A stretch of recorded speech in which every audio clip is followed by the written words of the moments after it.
تو پھر تو سر میاں نواز شریف صاحب کی جو کریڈیبلٹی رہی، جو ان کا بیانیہ رہا، جو اس میں انہوں نے جو ایک نیریٹو بلڈ کیا، وہ جو خلائی مخلوق والی باتیں تھیں، تو سر یہاں تو پھر میاں نواز شریف صاحب کی کریڈیبلٹی بھی جو ہے وہ مائنس ہو گئی ہے۔ دیکھیں، سیاستدان، سیاسی جماعتیں سمجھوتے کرتے ہیں، جب وہ کمزور ہوتے ہیں تو بہت سارے سمجھوتے کرتے ہیں۔ سیاست ہے ہی ڈے ٹو ڈے معاملات میں آگے اور پیچھے ہٹنے کا نام، تو یہ تو پوری سیاسی تاریخ کے اندر آپ کو نظر آئے گا۔ آپ کہتے ہیں کہ یو ٹرنز کا نام ہے؟ جی بالکل ہے، جو کہتے ہیں کہ وہ یو ٹرن نہیں لیتے وہ سب سے زیادہ یو ٹرن لیتے ہیں۔ تو یہاں پر تو اس حمام میں جو ہے وہ کسی نے کپڑے نہیں پہنے، اور سوئمنگ پول میں کوئی کپڑے پہن کے جو ہے وہ تیرتا نہیں ہے، یہ ہمیں سب کو معلوم ہے۔ لیکن یہ ایک جو چیز سامنے آئی ہے کہ اس وقت جو ہے وہ اچانک جو ہے وہ یہ چیزیں کیسے یاد آ گئی ہیں۔ مطلب نومبر میں نواز شریف صاحب واپس یہاں سے گئے ہیں، اس وقت سے کسی کو یاد نہیں تھا، عمران خان کو بھی یاد نہیں تھا، کابینہ کو بھی یاد نہیں تھا، اچانک جو ہے یہ معاملہ ہو گیا ہے کہ پاکستان۔ ٹھیک ہے سر، میں آپ کو انٹرپٹ کروں گا ذرا سا، اگر قطع کلامی کی معذرت چاہتا ہوں۔ اعتزاز احسن صاحب بھی ہمارے ساتھ موجود ہیں، ذرا ان کو بھی ان کو آن بورڈ لے لیتے ہیں۔ السلام علیکم اور بہت شکریہ سر۔ یہ فرمائیے گا کہ آپ اس چیز کو کس طرح سے دیکھ رہے ہیں جو ہم اس وقت دیکھتے ہیں کہ میاں نواز شریف صاحب کی یہاں سے روانہ ہونا، وزیر اعظم صاحب کا جو ہے وہ اب اس بات پہ کہنا کہ وہ چلے گئے یہاں سے، اور پھر اب ان کی واپسی کے اوپر یہ کہہ دینا کہ نہ گورنمنٹ این آر او دے گی، اور پھر ہماری گورنمنٹ ساتھ ساتھ کہتی ہے کہ ان کی لانے کی واپسی کے لیے بھی کوششیں تیز کر دی گئی ہیں۔ یہ ان کا جانا اور آنا کس چیز کا نتیجہ ہے؟ یہ نہیں، جو گیا وہ گیا، آنے کی تو بات کوئی یہ تو نہیں کر رہی ہے گورنمنٹ نے، تو ایسے بیانات دے کے جس طرح سرور خان نے بیان دیا ہے کہ وہ واجب القتل ہے۔ جی ہاں، تمام چور ڈاکو لٹیرے واجب القتل ہے۔ ہاں، تو اب اگر آپ نے واجب القتل کر دیے، کہہ دیا تو برطانیہ والے تو آپ کو ہینڈ اوور نہیں کریں گے نواز شریف کو کسی عدالت نے ہینڈ اوور کرنا ہے، کوئی ویسے ہی تو نہیں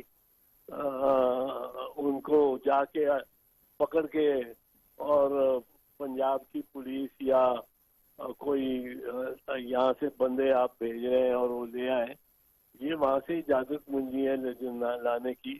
اور اجازت ملنی ہے کسی عدالت سے، یا میجسٹریٹ، بوتھ اسٹریٹ میجسٹریٹ ہے اور دوسرا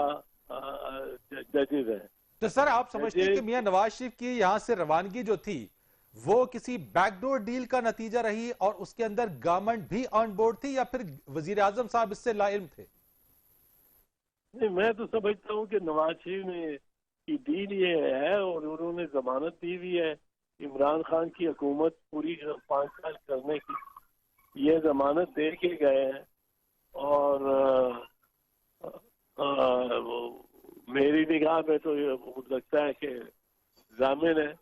پر واپسی کے لیے جو گورنمنٹ نے اپنا کیس خود خراب کیا ہے، یہ ایک ان وزیروں کے پاس ایسی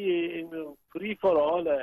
ہر وزیر اپنی بات کرتا ہے، جو ذہن میں آتی ہے وہ کر دیتا ہے۔ پہلے پی آئی اے کا پٹھا گول کیا ہے، وہ سارا کر کے، وہ طریقہ ہی نہیں تھا یہ کرنے کا، طریقہ یہ تھا کہ پی آئی اے کو سارے کو گراؤنڈ کر دیتے خود اپنی مرضی سے، پی آئی اے کو گراؤنڈ کرتے کہ کہتے جی 1 مہینے کے لیے ہم نے 37 تو جہاز ہیں ان کے، اور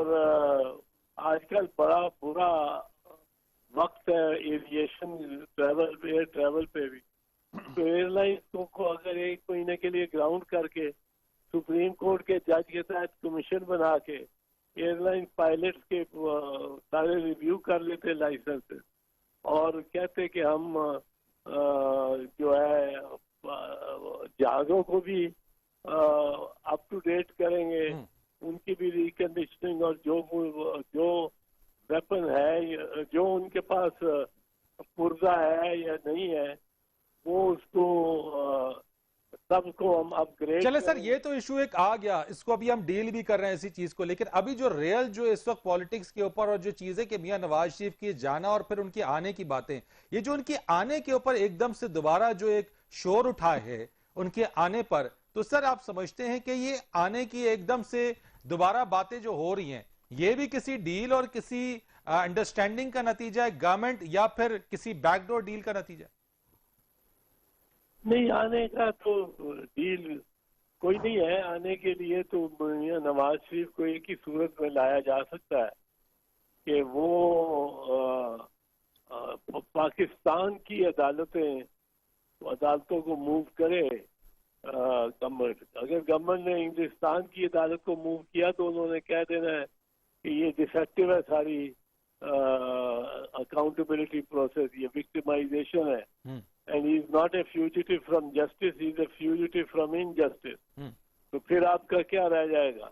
تو عدالتوں کے ذریعے ممکن ہے سر, یعنی ہماری عدالتوں کے ذریعے اگر یہ چیز کیس لے کے جاتے ہیں تو کیا اس طریقے سے ہی میاں نواز شریف صاحب کو یہ حکومت واپس لائے گی, یا پھر آپ دیکھتے ہیں کہ میاں نواز شریف صاحب جس ڈیل کے تحت جو آپ نے بات کی ہے اسی کے تحت وہ واپس بھی آ جائیں گے؟ بھائی آپ سن بھی لیا کریں نا, بات مکمل ہو جانے جی سر, آپ پھر آپ کو ضرورت نہ پڑے یہ سوال کرنے کی. میں یہ کہہ رہا ہوں کہ ایک ہی طریقہ ہے کہ اپنی عدالت جہاں ہم نواز شریف کی کوئی درخواست ہے یا نواز شریف کی کوئی اپیل کی بھی ہے اس نے کنوکشن کے خلاف, اس عدالت کو کہیں کہ جب تک نواز شریف سرنڈر نہیں کرتا to the authority of this court اور وہ باہر رہتا ہے اس کی جورسڈکشن سے, اس کی اپیل سنی نہیں جا سکتی, اس کو ڈسمس کرے. اور وہ 1 2 3 پیشیوں کے بعد ڈسمس کر دے گی عدالت, تو وہ اس کو نقصان ہوگا. اس ڈسمسل سے بچنے کے لیے ہو سکتا ہے وہ آ جائے, لیکن اگر یہ برطانوی کسی اتھارٹی کے پاس یہ لے کے جاتے ہیں, برطانوی اتھارٹیز نے کہہ دینا ہے کہ یہ پروسیس نیب کی یہ درست نہیں ہے, یہ وکٹمائزیشن ہے, یہ ون سائیڈڈ ہے اور یہ ٹارگٹ کر رہی ہے ایک پارٹی کو, تو اس کے بعد آپ کا کیا بچنا ہے؟ تو یہ اب وزیر جو ہے پہلے دن سے لگے ہیں, لے کے آئیں گے, وہاں سے لے کے آئیں گے, وہ کیسے لے کے آؤ گے؟ الطاف حسین کو نہیں لا سکے جس کے خلاف کوئی 100 مرڈر کے چارجز ہیں, جس نے 22 اگست کی تقریر اتنی واضح طور پہ قاتلانہ تقریر کی تھی, جس نے ویسے تقریریں اور ویسے بندوں کو مروا کے کوئی 100 FIR ہے اس کے خلاف, اس کو آپ نہیں لا سکے. 3 دفعہ جو پرائم منسٹر ہے, 3 دفعہ پرائم منسٹر رہا ہے, اور اس پہ کرپشن کے الزامات ہیں, کوئی قتل کے الزام نہیں ہے. اب اس کو آپ لے آئیں گے. ستم ظریفی یہ ہے ویسے کہ میاں نواز شریف انہی اپارٹمنٹس میں رہ رہا ہے, آج کل روزانہ 9 مہینے سے انہی اپارٹمنٹس میں رہ رہا ہے جن سے وہ کہتا ہے کہ میرا تعلق ہی کوئی نہیں. یہ بہت شکریہ سر آپ کا کہ یہ جو آپ نے پوائنٹ اٹھایا اس چیز کے اوپر. ایک کمرشل بریک لیتے ہیں اور بریک کے بعد مرتضی سلنگی صاحب اور بریگیڈیئر ریٹائرڈ فاروق حمید صاحب سے گفتگو کے سلسلے کو اور تجزیے کے سلسلے کو مزید آگے بڑھائیں گے ایک بریک کے بعد.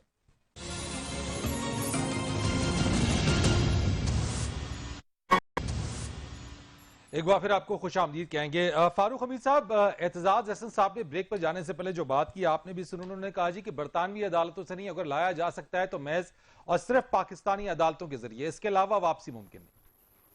دیکھیں فرید رئیس صاحب, بات یہ ہے کہ UK گورنمنٹ جو ہے کسی صورتحال میں ان کو ڈیپورٹ نہیں کرے گی. میں پھر کہہ دوں کہ یہ گورنمنٹ پہ پبلک پریشر آیا تھا, جو نواز شریف صاحب کی تصویریں وہاں سے آئیں کہ وہ وہاں پہ لائف انجوائے کر رہے ہیں, یہ سیر کر رہے ہیں, یہ وہ, تو he was kind of teasing the government. تو گورنمنٹ پہ پریشر تھا میڈیا میں, پبلک کی طرف سے, انہوں نے یہ ڈیپورٹیشن والا لیٹر جو ہے UK گورنمنٹ کو لکھ دیا, وہ صرف لوگوں کو تھوڑا پیسیفائی کرنے کے لیے اور اس پریشر کو ریلیو کرنے کے لیے. دوسری بات یہ ہے کہ آپ نوٹ کریں کہ گورنمنٹ کے ایکشن یا نیب کے,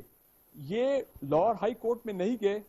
کیونکہ لاہور ہائی کورٹ نے ہی ان کو 4-6 ہفتے کے لیے جانے باہر دیا تھا, اور کہ جی آپ کے میڈیکل رپورٹس آئیں گی اتنے پیریڈ کے بعد. یہ نہیں گئے کہ جناب وہ کا پیریڈ ختم ہو گیا، 9 مہینے سے وہ باہر بیٹھے ہیں، تو لہٰذا اور یہ ان کی تصویریں، یہ وہ وہاں پہ کام کر رہے ہیں، لگتا یہ ہے کہ کوئی ان کا علاج نہیں ہو رہا، یہ بہانہ بنا کے گئے، لہٰذا ان کو واپس بلایا جائے۔ وہ بھی کام نہ نیب نے کیا، نہ لاہور ہائی کورٹ، نہ گورنمنٹ نے کیا۔ تیسری چیز، شہباز شریف صاحب از اے گارنٹر۔ کسی نے آج تک یہ بات نہیں کی جب سے شہباز شریف صاحب واپس آئے ہیں کہ جناب ان کو لاہور ہائی کورٹ میں پیش کیا جائے، ان کو لاہور ہائی کورٹ ان کو بلائے کہ یو آر دی گارنٹر، آپ بتائیں کہ آپ نے کہا تھا کہ آپ ان کو واپس لے کے آئیں گے، آپ تو خود یہاں پہ سر یہ بات تو حکومت کو کرنی چاہیے۔ جب پی ٹی آئی کا جو بیانیہ ہے، جو بیانیہ یہی تھا پی ٹی آئی کا کہ ہم کسی کو چھوڑیں گے نہیں، اور اگر کوئی گارنٹر ہے تو پھر وہ تو یہیں پر موجود ہے، گورنمنٹ اس گارنٹر سے کیوں نہیں پوچھتی؟ تو پھر ایگزیکٹلی، پھر میں یہی کہہ رہا ہوں نا کہ اس کا مطلب یہ ہے کہ جو بیک چینل اگر کوئی ایگریمنٹ انڈرسٹینڈنگ ہوئی ہے، ڈیل کہیں، جو بھی آپ اس کو کہیں، مجھے یہ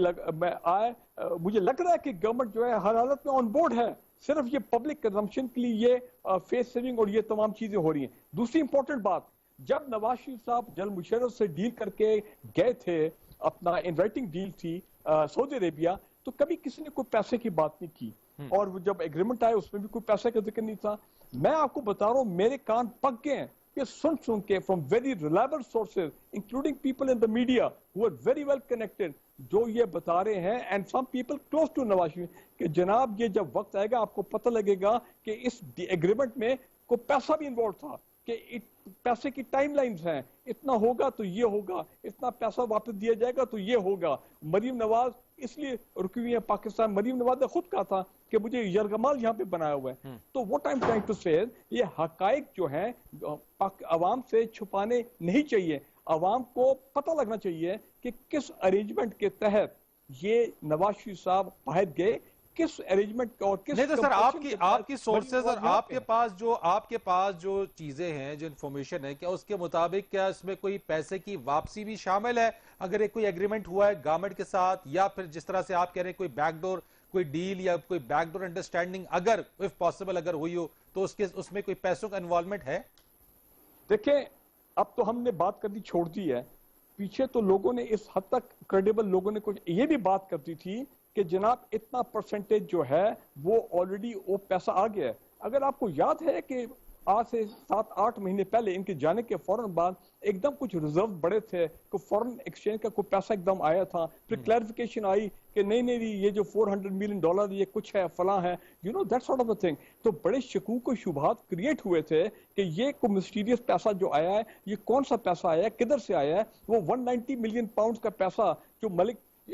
شہزاد اکبر صاحب غائب کر گئے، جو لندن سے یہاں پہ ٹرانسفر ہوا، جو کہا جاتا ہے کہ ملک ریاض کا پیسہ تھا، کس کا پیسہ تھا؟ میں what I'm trying to say کہ حقائق ابھی لوگوں کو نہیں بتائے جا رہے، we still do not know the truth۔ اور یہ کہنا کہ ہم ڈپورٹ کرا دیں گے، بھائی لاہور ہائی کورٹ آپ گئے نہیں ہے۔ اور دوسری بات بتاؤں، اسلام آباد ہائی کورٹ کی یہ ہیئرنگ 1.5 سال کے بعد ہو رہی ہے۔ یہ جو نواز شریف صاحب کی، مریم نواز صاحبہ کی پٹیشن ہے، اور جو نیب کی پٹیشن ہے، وہ العزیزیہ، ایون فیلڈ، وہ تمام کیسز میں۔ اور ابھی یہ دیکھنا ہے کہ اسلام آباد ہائی کورٹ جو ہے، جو ابھی اعتزاز صاحب بات کر رہے تھے کہ وہ کیا کہتے ہیں، would they hear this petition، یا یہ کہیں کہ نواز شریف صاحب خود حاضر ہوں، جو پٹیشنر ہیں، اور مریم نواز وہ کورٹ میں حاضر ہوں۔ تو یہ 1 سپتمبر کو اسلام آباد ہائی کورٹ کا موڈ جو ہے وہ بھی پتہ لگ جائے گا۔ سلنگی صاحب کی طرف میں آتا ہوں سر ذرا۔ Where there is smoke there is fire، something is there جو ہمیں نہیں بتایا جا رہا۔ سلنگی صاحب، یہ جو باتیں اس وقت ہیں، یا جو بریگیڈیئر صاحب نے بھی جو بات کی ہے، سر اس کا مطلب یہ ہے کہ فرنٹ پہ عوام سے بھی جھوٹ بولا جا رہا ہے، اور یہی بات ہے کہ ہر موقع کے اوپر عوام کو دکھایا کچھ جاتا ہے، بیک اینڈ کے اوپر کچھ ہو رہا ہوتا ہے۔ اب بھی منظر کچھ اسی طرح سے ہی نظر آ رہا ہے۔ تو سر صورتحال آپ کو بنتی کس طرح سے نظر آ رہی ہے؟ کیونکہ پارلیمنٹ میں جو پارلیمنٹیرینز پی ٹی آئی کے، وہ یہ کہتے ہیں، ہمیں نظر آتے ہیں کہ صرف مشرف صاحب نے 2 بار انارو دیا، اس کے علاوہ خان صاحب نے خود تقریر کی، یعنی کہ پی ٹی آئی تو انارو دینے کے اس میں حق میں نہیں ہے، لیکن بیک اینڈ پہ تو معاملہ کچھ اور ہی چل رہا ہے۔ دیکھیں، جو حقائق ہیں، اگر کسی قسم کی کوئی بیک روم ڈیل ہوئی ہے تو جن لوگوں نے بھی کیا ہے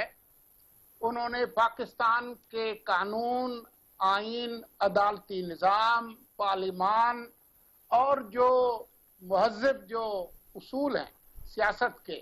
ان کے ساتھ گھناؤنا مذاق کیا ہے، اور پاکستان کے عوام کے ساتھ مذاق کیا ہے، اور یہ چیزیں جو ہے وہ سامنے آنی چاہیے۔